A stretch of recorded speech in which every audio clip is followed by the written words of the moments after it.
The 64-team NCAA baseball tournament kicks off on Friday with the ACC boasting 7 teams looking to make a deep run.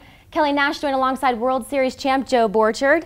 We're here to talk about the 2 ACC nationally seeded teams, FSU earning a 3rd seed while the Tar Heels earned a 6th seed. Let's jump to the Tallahassee Regional here. The Noles hosting for the 29th time.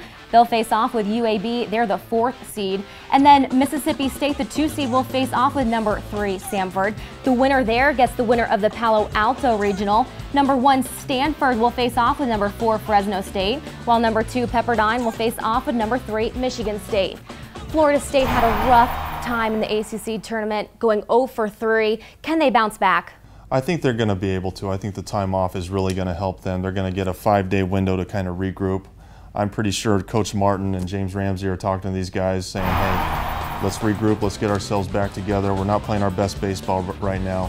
I actually played in a similar situation in 1998 as a freshman at Stanford. We were the #1 ranked team in the country the entire season. We didn't lose a series until the last part of the season, and then we ended up losing in the regional. We had a lot of older guys who were looking ahead to pro ball, getting drafted, all those fun things. But I think Florida State's in a similar situation right now.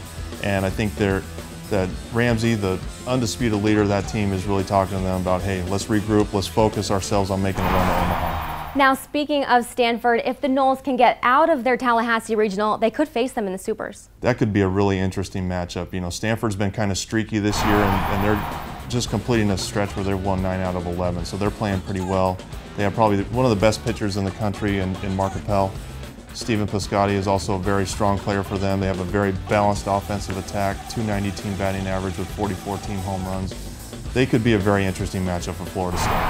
Absolutely. Now let's go to the Chapel Hill Regional. Number 1 North Carolina will face off with number 4 Cornell. Number 2 East Carolina will face off with number 3 St. John's.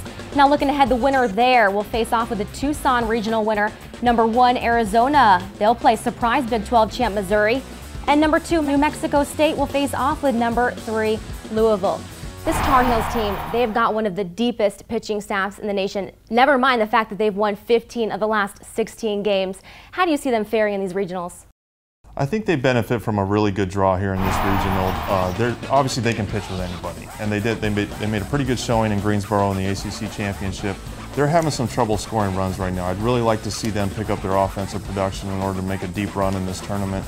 I'd like to see Colin Moran and Jacob Stallings really step up and be the leaders of that lineup, get some offensive production going, because they're having trouble scoring runs right now. It's not going to get any easier, but their pitching staff's probably going to carry them through this regional pretty easily. Yeah, an offensive power surge, that definitely couldn't hurt them. Now for game times, which start on Friday, check out theacc.com.